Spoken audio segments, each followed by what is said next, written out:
A few decades before the fatal year of 1410 for the Teutonic Order, the confrontation between the Crusader Knights who had founded a powerful theocratic state on the Baltic coast and their eastern neighbors, the Kingdom of Poland and the Grand Duchy of Lithuania, reached its peak. The Teutonic Order, ostensibly called upon to Christianize pagans, had in reality transformed into an aggressive militaristic force seeking to dominate the region, controlling trade routes and lands vital to Poland and Lithuania. A key moment that shifted the balance of power was the Union of Krajów in 1385, which united Poland and Lithuania under the rule of the Grand Duke of Lithuania Jogaila, who adopted Catholicism, married the Polish Queen Jadwiga, and became the Polish King Władysław II Jagiełło. This dynastic union nullified the order's original legitimacy as a protector of Christianity against pagans, as Lithuania was now Christianized.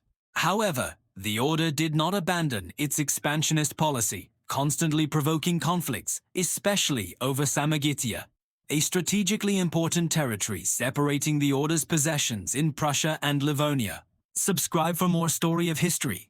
The Samogitians, dissatisfied with the rule of the Crusaders, regularly rebelled, and Poland and Lithuania used this as a pretext for intervention. The Great War, culminating in the Battle of Grunwald, began in August 1409 after another Samogitian uprising and the refusal of Grand Master Ulrich von Jungingen to accept the Polish-Lithuanian ultimatum. Initially, military actions were local, but both sides understood that a decisive clash was inevitable and required grand preparation.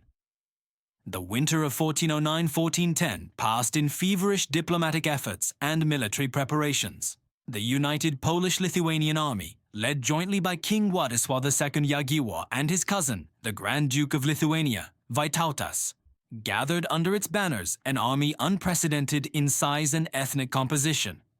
The Polish part of the army consisted of heavy knightly cavalry, regional banners, chorągwi, representatives of the nobility, and mercenaries from Bohemia and Moravia. Of particular note were the Ruthenian, Ukrainian banners from Galicia, Podolia, and Volhynia, which arrived under the command of local princes, including the Chelm, Smolensk, and Kiev banners. The Lithuanian part, commanded by Vytautas, was more mobile and consisted of light cavalry, including numerous Lithuanian, Ruthenian, Ukrainian, and Tatar forces, as well as banners from Samogitia and other Lithuanian lands. The total strength of the Allied army is estimated by historians at approximately 39,545,000 soldiers.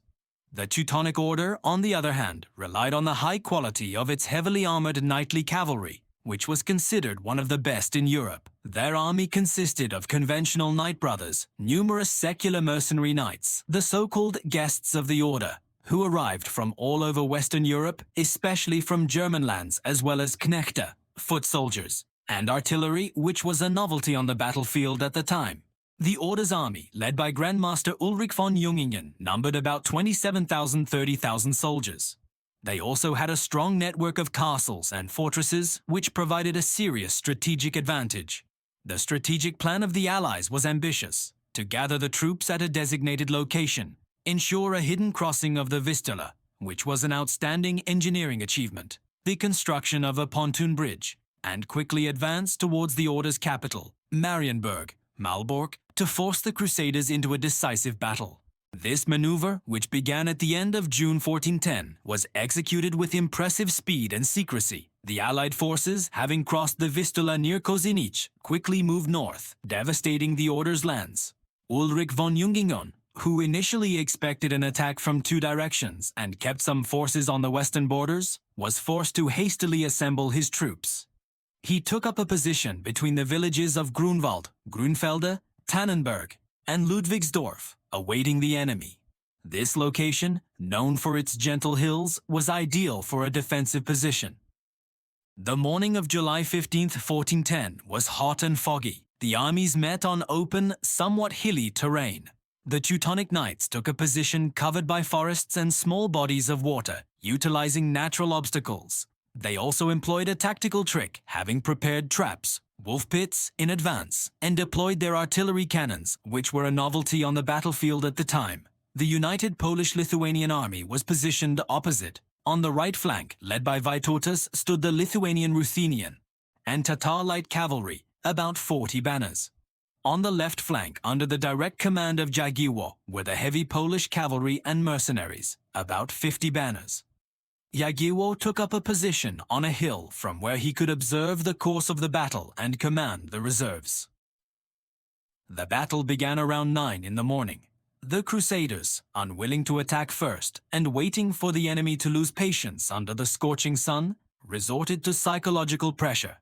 They even sent 2 heralds to Jagiełło and Vytautas with 2 bare swords symbolizing a challenge and contempt, and an offer to help them emerge from the forest if they were afraid to start the fight, an insolent gesture meant to irritate the enemy. Jagiełło, however, showed coolness and accepted the swords as a good omen, uttering the famous phrase, "We have enough swords, but we accept these as a gift." Despite the order's waiting tactics, the right flank of the Allies, led by Vytautas, moved into battle first. The Lithuanian Ruthenian light Tatar cavalry began the assault, followed by the heavy cavalry, under the fire of Teutonic artillery, which, however, did not inflict significant losses due to haste and inaccuracy.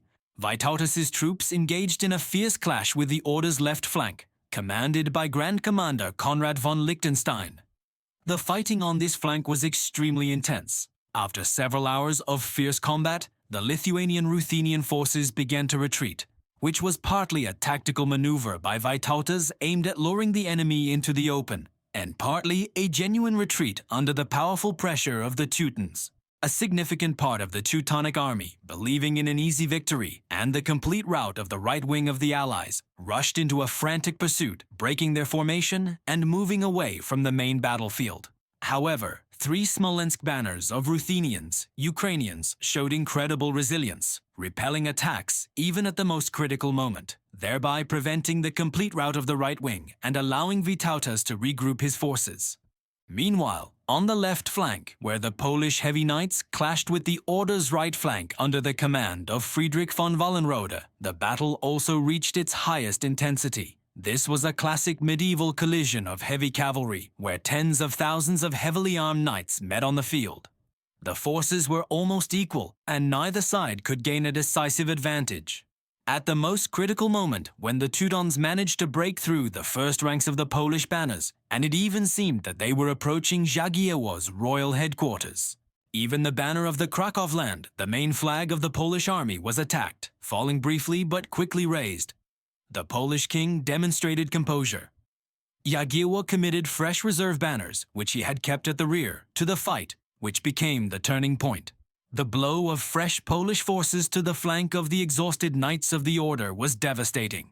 The return of Vytautas with regrouped cavalry, which bypassed the battlefield and struck the rear of the Teutons who had separated from the main army, became the final decisive chord.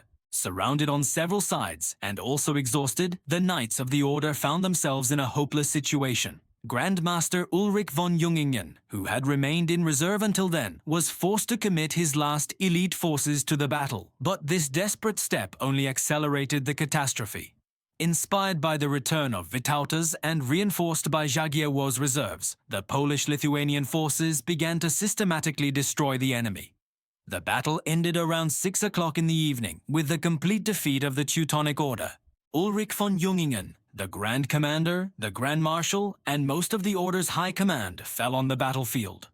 About 8,000 knights and Knechte were killed, and up to 14,000 were taken prisoner. The losses of the Allies were significantly lower, though also heavy, estimated at 2,000–4,000 people. The Battle of Grunwald became a true knightly apocalypse. The next day, Jagiełło performed an act of mercy unprecedented in the Middle Ages, releasing most of the captured Knechte and common soldiers, keeping only the wealthiest knights for ransom. The defeat at Grunwald was a shock to all of Europe and effectively halted the German Drang nach Osten, drive to the east, for several centuries. Although the Allies failed to capture Marienburg after the battle, and the war ended with the First Peace of Toruń in 1411 on less favorable terms than expected, the military might of the Teutonic Order was irrevocably undermined.